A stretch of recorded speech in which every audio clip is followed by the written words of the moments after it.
사랑으로 하나 되자라고 하는 제목으로 말씀을 나누려고 합니다. 하나님은 사랑이시라. 본문 8절과 16절 두 절에 걸쳐서 하나님은 사랑이시라는 말이 나타나고 있습니다. 그리고 오늘 본문 말씀은 총 15절인데 자세히 한번 읽어보시면 사랑으로 도배가 되어 있습니다. 사랑으로 시작해서 사랑으로 끝납니다. 사랑하는 자들아 사랑할지니라. 총 30분에 걸쳐서 사랑이라는 말이 나타나고 있습니다. 우리 인간은 사랑 없이는 살 수 없는 존재입니다. 서로 돕고 도움을 잊고 또 사랑하고 사랑을 받으면서 살아가는 사랑의 실존, 사랑의 존재가 우리 인간입니다. 그리고 사랑하고 살면 사랑하는 자도 행복하고 사랑받는 자도 행복하고 사랑 없이 살면은 불만스럽고 행복이 없습니다. 오늘은 왜 우리가 사랑으로 하나가 되어야 되겠느냐 하는 그 내용을 생각하면서 은혜를 나누려고 하는데, 사랑으로 하나 되자라는 말의 의미는 내가 너를 사랑하고 너희가 나를 사랑하면 사랑으로 하나 되는 겁니다. 아내가 남편을 사랑하고 남편이 아내를 사랑하면 사랑으로 하나 되는 겁니다. 성도가 성도를 사랑하고 성도가 성도를 사랑하면 사랑으로 하나가 되는 겁니다. 사랑으로 하나 된다 이 말을 다르게 말하면 서로 사랑한다는 말과 같은 의미인 것입니다. 자, 왜 우리는 서로 사랑해야 되느냐? 사랑은 하나님께 속한 것이기 때문입니다. 오늘 본문 7절 8절 말씀에 사랑하는 자들아 우리가 서로 사랑하자. 사랑하는 자들아 우리가 서로 사랑하자. 사랑은 하나님께 속한 것이니 사랑하는 자마다 하나님으로부터 나서 하나님을 알고 사랑하지 아니하는 자는 하나님을 알지 못하나니 이는 하나님은 사랑이심이라. 그렇게 말씀을 했습니다. 하나님은 사랑이시고 사랑은 하나님께 속한 것이라. 그렇게 말씀하고 있습니다. 사랑은 하나님께 속한 것이기 때문에 사랑하는 자는 하나님으로부터 난 자이고 하나님을 아는 자입니다. 반면에 사랑하지 않는 자는 하나님을 알지 못하는 자이고 따라서 하나님으로부터 난 자가 아니라 그런 말입니다. 사랑을 떠나서는 하나님과 아무런 상관도 없고 관계도 없다. 그런 의미인 것입니다. 우리가 서로 사랑해야 할 이유는 사랑이 단순히 좋은 것이기 때문이 아니라 사랑이 아름답고 감미롭고 달콤한 것이기 때문이 아니라 사랑이 하나님께 속한 것이기 때문입니다. 사랑은 하나님께 속한 것이기 때문에 하나님으로부터 난 자들은 반드시 사랑하게 되어 있고 또 사랑해야 하는 것입니다. 사랑은 이론이나 관념이나 지식이 아닙니다. 사랑은 실천을 통해서 나타나고 사랑은 행동을 반드시 수반하게 됩니다. 사랑은 생활로 나타나고 삶으로 나타납니다. 그런 의미에서 실천 없는 사랑, 행동으로 나타나지 않는 사랑은 참 사랑이 아닌 것입니다. 그것은 사랑의 모조품일 뿐입니다. 하나님은 사랑이신데 하나님의 사랑은 어떠했습니까? 오늘 9절 말씀에 하나님의 사랑이 우리에게 이렇게 나타난 바 되었으니, 하나님의 사랑이 우리에게 이렇게 나타난 바 되었으니 라고 했습니다. 하나님의 사랑은 하나님 안에 이론으로 머물고 계신 것이 아니라 나타난 바 되었다. 참 사랑은 반드시 나타나게 되어 있는 것입니다. 하나님의 사랑은 마음속에 품고 있는 것으로 끝나는 것이 아니라 나타나게 되었습니다. 참 사랑은 행동으로 표현되기 때문입니다. 자기의 독생자를 세상에 보내심은 그로 말미암아 우리를 살리려 하심이라. 하나님의 사랑이 표현된 것을 구체적으로 자기의 독생자를 세상에 보내심은 이라고 말씀하고 있습니다. 하나님의 사랑이 우리에게 어떻게 나타났습니까? 자기의 독생자를 세상에 보내심으로 나타났습니다. 하나님의 독생자 예수 그리스도를 세상에 보내심으로 하나님의 사랑을 표현했습니다. 하나님의 사랑의 최고봉은 독생자 예수 그리스도를 우리에게 보내주신 것입니다. 하나님의 독생자 예수 그리스도를 우리를 위하여 주신 것이 하나님 사랑의 클라이막스, 하나님 사랑의 하이라이트, 하나님 사랑의 최고 절정, 하나님 사랑의 핵심인 것입니다. 독생자 예수 그리스도를 주신 것은 하나님 사랑의 표현이고 하나님 사랑의 발로입니다. 요한복음 3장 16절에 하나님이 세상을 이처럼 사랑하사 독생자를 주셨으니 이는 그를 믿는 자마다 멸망치 않고 영생을 얻게 하려 함이라 라고 했습니다. 독생자 예수 그리스도를 주신 것은 하나님 사랑의 최고 표현, 하나님 사랑의 최고 발로인 것입니다. 로마서 8장 32절에 자기 아들을 아끼지 아니하시고 우리 모든 사람을 위하여 내어 주시니가 어찌 그 아들과 함께 모든 것을 우리에게 주시지 않으시겠느냐라고 했습니다. 하나님께서 최고의 그 독생자를 우리를 위하여 주셨는데 그 밖의 것이야 무엇을 안 주시겠느냐, 그런 의미입니다. 만약에 하나님께서 우리 예수 그리스도를 보내시는 하나님의 사랑이 없었더라면 우리 인생은 소망이 없습니다. 구원도 없고 생명도 없습니다. 모든 것은 어둠과 절망과 저주와 불행으로 끝나고 말게 되는 것입니다. 그런데 하나님은 인간을 사랑하시는 그 큰 사랑의 발로로서 예수 그리스도를 보내어 주셨습니다. 자기의 독생자를 보내신 것이 하나님의 사랑의 표현이고 발로이고 증거라고 하는 것입니다.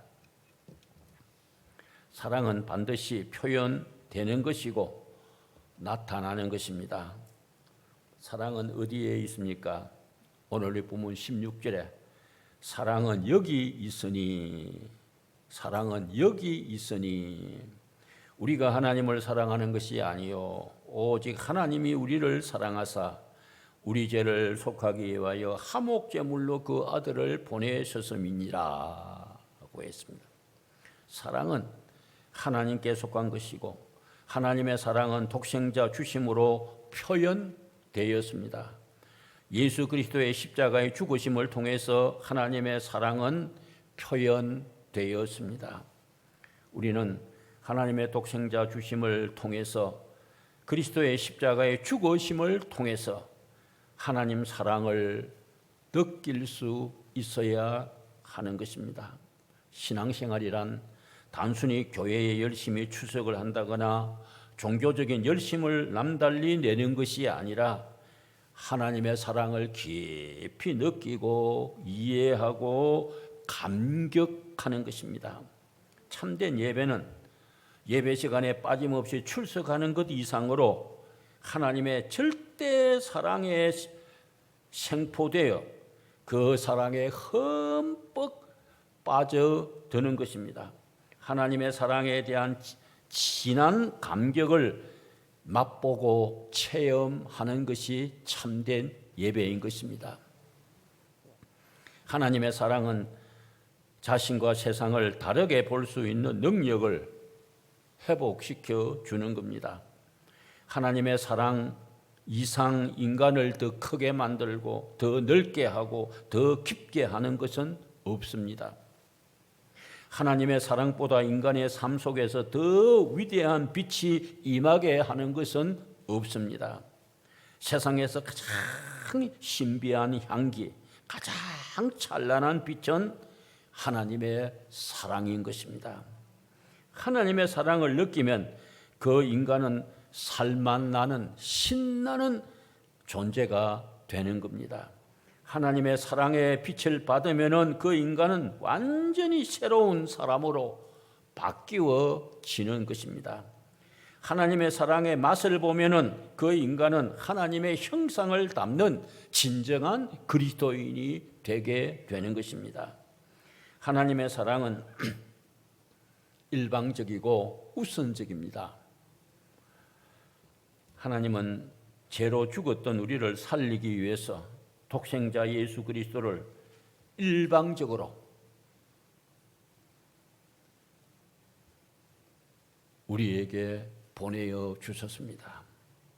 하나님의 사랑은 우리가 그를 사랑한 것에 대한 응답으로 주신 것이 아닙니다. 우리가 죄에 빠져 있을 때에 하나님께서는 일방적으로 예수 그리스도를 보내어 주셨습니다. 하나님은 우리를 일방적으로 사랑하셨습니다.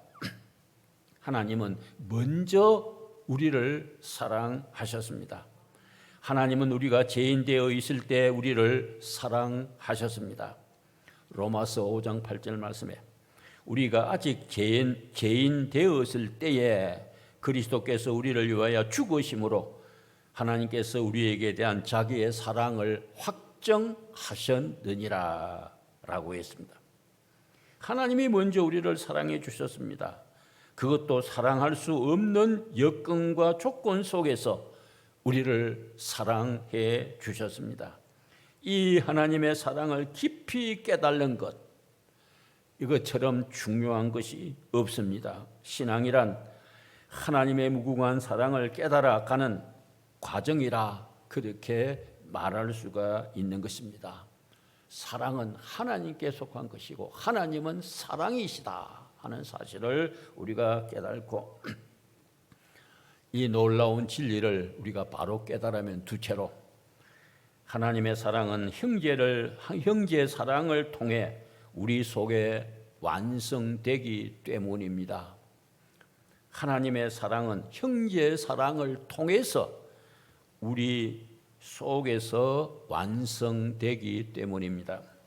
자, 우리 12절 말씀을 보시면 어느 때나 하나님을 본 사람이 없으되 만일 우리가 서로 사랑하면 하나님이 우리 안에 거하시고 그의 사랑이 우리 안에 온전히 이루어지느니라 그렇게 했습니다. 성도들이 서로 사랑하면 하나님이 우리 안에 거하신다고 했고 하나님의 사랑이 우리 안에서 온전히 이루어진다 그렇게 했습니다. 사랑이신 하나님은 아직도 지금도 우리를 사랑하고 계시는 겁니다. 하나님은 사랑이라고 하는 이 신적 속성으로만 머물러 계시지 아니하시고 또 역사적으로 예수 그리스도를 세상에 보내신 것으로 끝나지 않으시고 지금도 하나님의 사랑이 우리 안에 거하시고 우리 안에서 온전함을 이루고 계시는 것입니다. 성도는 형제 사랑을 통해서 하나님의 사랑이 경험되어지고 형제의 사랑을 통해서 우리 속에 하나님의 사랑이 온전해지게 되는 것입니다. 하나님의 사랑은 영적 존재인 천사들 안에서 온전해지는 것이 아니라 하나님의 사랑 안에 거하는 연약한 성도들 안에서 온전해지는 것입니다. 하나님은 자신이 보이신 사랑에 근거하여 우리에게도 서로 사랑하라, 서로 사랑하라 그렇게 가르치고 있습니다. 하나님은 우리가 서로 사랑함으로써 하나님의 사랑을 우리 안에 온전히 이루라 그렇게 말씀하고 계십니다. 하나님은 예수 그리스도를 통하여 보여주신 그의 사랑을 본받아 이웃을 사랑함으로써 그의 사랑을 온전케 하라고 말씀하고 계시는 것입니다. 우리가 사랑하는 법을 배울 수 있는 유일한 길은 하나님의 사랑을 배우는 길입니다. 우리가 하나님의 가족으로 다시 태어날 때 우리에게는 하나님의 성품이 주어지게 됩니다. 베드로후서 1장 4절에 보면 이로써 그 보혜롭고 지극히 큰 약속을 우리에게 주사 이 약속으로 말미암아 너희가 정욕 때문에 세상에서 썩어질 것을 피하여 신성한 성품에 참여하는 자가 되게 하려 하셨느니라. 신성한 성품이란 말은 하나님의 성품을 말하는 겁니다. 우리가 예수 그리스도를 구주로 영접하여 거듭난 사람이 될 때에 우리는 하나님의 성품을 소유하게 되어진다 그 말입니다. 우리가 하나님을 알기에 사랑하며 살 수가 있습니다. 우리가 하나님의 사랑을 입었기 때문에 사랑하며 살 수가 있습니다. 성도에게 있어서 사랑이란 특권이고 또 책임입니다. 이 특권과 책임을 다할 때에 의와 평강과 희락의 하나님의 나라가 우리 속에 이루어지게 되어지는 겁니다. 그냥 죽어서 천국 가는 것 그것이 전부가 아니고 정말 하나님의 사랑이 우리 가슴 속에 와 닿을 때에 의와 평강과 희락의 하나님의 나라가 이 지상에서 지금 여기에서 이루어지게 되어지는 겁니다. 그래서 교회는 사랑 공동체입니다. 가정은 사랑 공동체입니다. 우리 예수 믿는 사람은 사랑의 실천자입니다.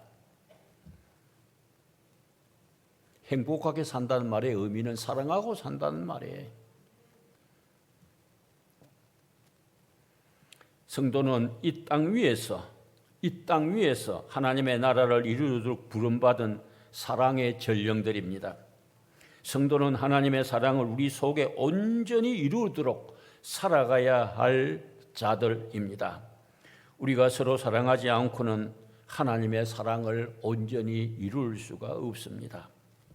우리가 사랑하지 않고는 하나님의 사랑을 온전히 깨달을 수도 없습니다. 우리가 부모가 되어진 후에 부모의 심정을 이해하듯이 형제를 사랑하는 일을 통해서 하나님의 사랑을 온전히 이루게 되는 겁니다.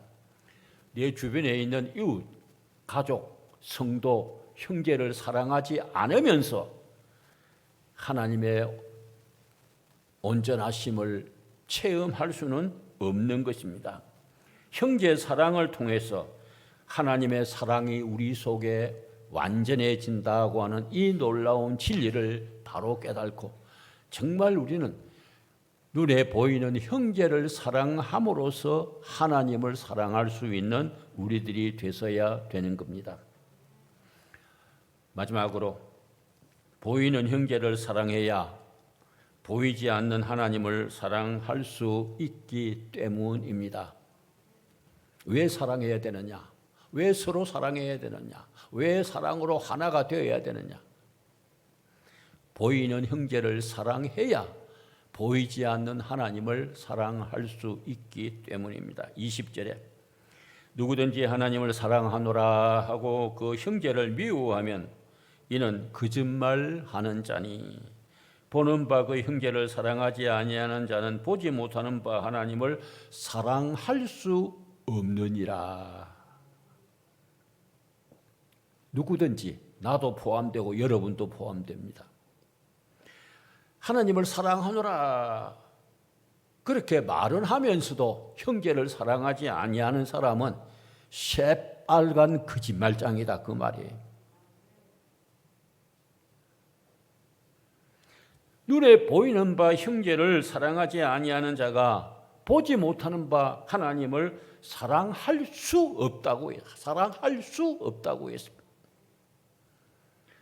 형제 사랑이 안 되면 하나님 사랑도 안 된다는 말입니다. 사실에 있어서는 하나님의 사랑과 인간의 사랑은 다르죠.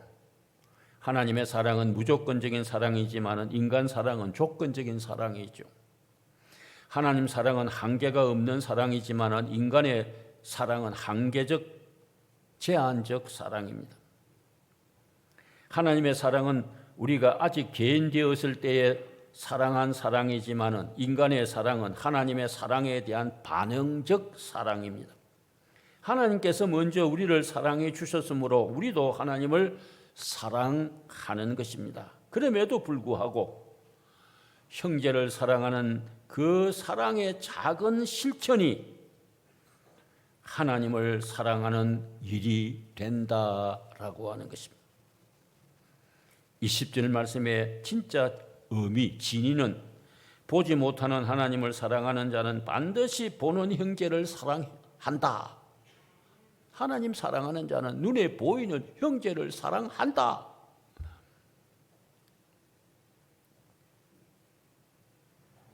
가족끼리는 서로 불화하면서 하나님 사랑한다는 것, 새빨간 거짓말이에요. 교인끼리 사랑하지 못하면서 하나님 사랑한다는 말, 그 새빨간 거짓말이라는.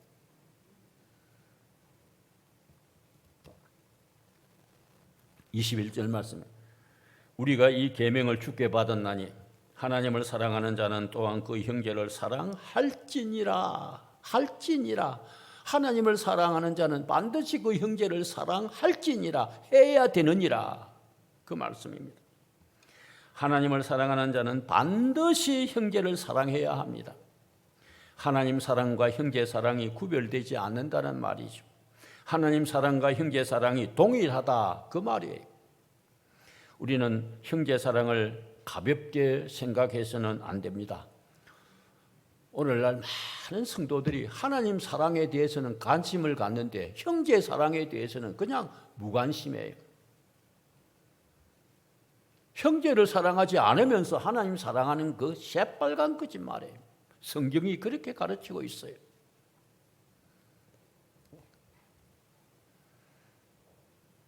하나님을 사랑한다고 하면서 형제를 사랑하지 아니하는 자들이 의외로 많아요. 예배드리고 나서 형제끼리 서로 불화하고 분쟁하고 미워하는 경우들도 정말 많아요. 형제 사랑에 대해서 두 가지 생각을 해볼 것이 있는데, 사랑을 받을 줄을 아는 자가 남을 사랑할 줄 안다는 거예요. 가끔 사람들 가운데 사랑을 받지 않겠다고 하는 사람들이 들어 있어요. 이런 사람들은 교만한 사람이고 잘못된 사람이고 이기주의적인 사람이고 무서운 사람들이고 다루기 힘든 사람들이에요. 사랑은 주기도 하고 받기도 하는 거예요. 사랑할 줄도 알고 사랑을 받을 줄도 알아야 되는 거예요. 사랑할 줄 아는 사람은 사랑을 받을 줄도 아는 거예요.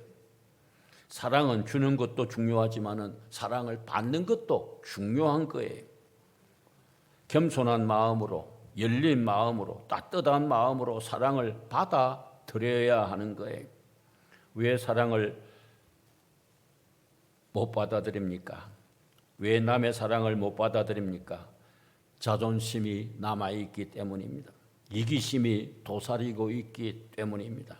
교만이 깔려있기 때문입니다. 독선이 작용하고 있기 때문입니다. 우리는 먼저 사랑을 받는 입장에 서야 합니다.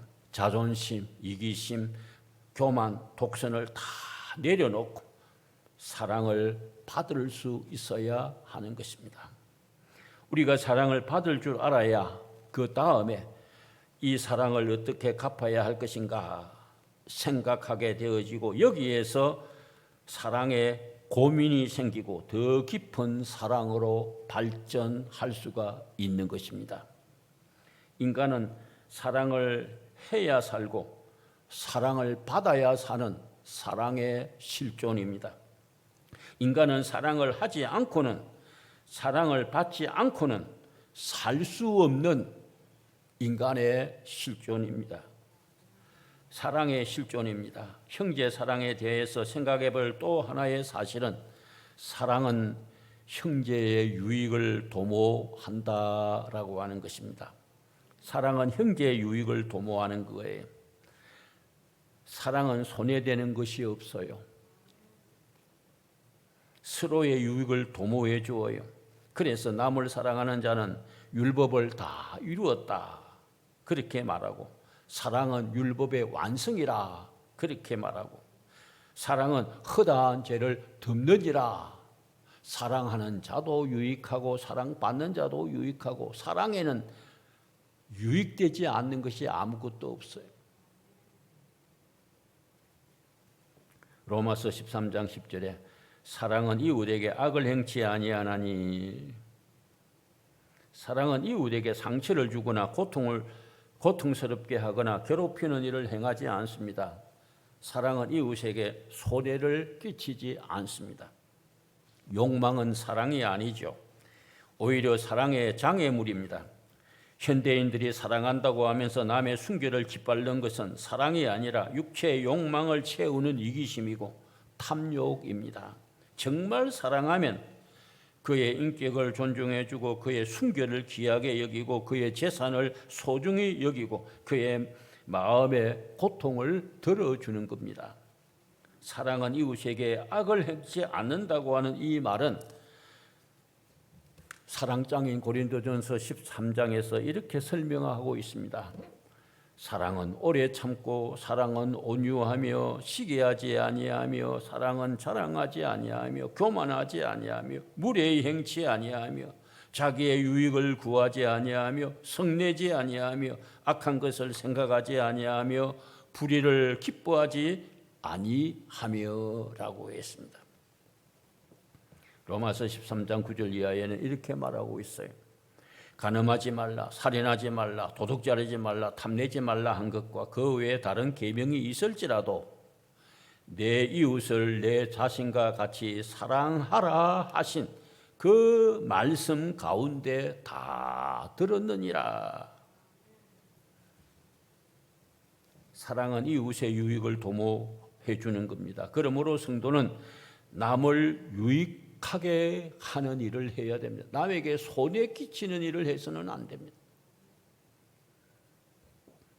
오늘 본문 말씀이 말하고 있는 사랑은 감정이나 정서나 감미로운 생각이 아니라 실천이고 희생이고 양보이고 포기이고 섬김이고 헌신입니다. 오늘 본문 말씀이 말하고 있는 이 사랑은 요구하는 것이 아니라 주고 이해하고 용납하고 용서하는 것입니다. 사랑은 말하기는 쉽지만은 실천하기는 그리 쉽지 않습니다. 그럼에도 불구하고 모든 어려움을 극복하고 서로 사랑하는 자가 성도인 것입니다. 왜? 형제 사랑이 바로 하나님 사랑이기 때문입니다. 구원받은 성도, 하나님의 자녀된 성도는 서로 사랑해야 됩니다.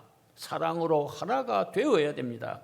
온 교회 성도들이 사랑으로 하나가 되면 온 교회 성도들이 다 행복합니다. 한 피바다 한 몸이는 우리들이 사소한 것 가지고 하나 되지 못하고 시시한 것 가지고 편이 갈라지고 별것이 아닌 것 가지고 서로 비난하고 비판하고 정말 아무것도 아닌 것 가지고 서로 상처를 주고 상처를 입고 하찮은 것 가지고 원망하며 불평하면서 살아서는 안 됩니다. 오늘 우리들이 어떤 뿌리입니까? 에베소 5장 1절 2절에 그러므로 사랑을 받는 자녀같이 너희는 하나님을 본받는 자가 되고 그리스도께서 너희를 사랑하신 것 같이 너희도 사랑 가운데서 행하라. 그는 우리를 위하여 자신을 버리사 향기로운 제물과 희생 제물로 하나님께 드리셨느니라. 우리는 하나님의 사랑을 받은 자이고 그리스도의 사랑을 입은 자이므로 우리도 서로 사랑해야 하는 것입니다. 우리는 형제를 위하여 희생해야 하고 양보해야 하는 것입니다. 그러므로 우리는 사랑으로 하나 되어야 합니다. 사랑으로 하나 되면은 힘이 납니다. 살만 납니다. 성령의 능력이 나타납니다. 사랑으로 하나 되면 용서가 되어지고 달라도 이해가 되어지고 용납이 되어집니다. 사랑으로 하나 되면 교회가 성령으로 충만하게 되어집니다. 사랑으로 하나 되면 정말 아름다운 교회, 주님이 원하시는 성도가 될 수가 있습니다. 사랑으로 하나 되고 하나 되어 서로 사랑함으로써 그리스도의 향기를 풍기고 교회가 성장하고 하나님의 영광을 드러내는 그런 교회, 그런 성도가 되어질 수가 있습니다.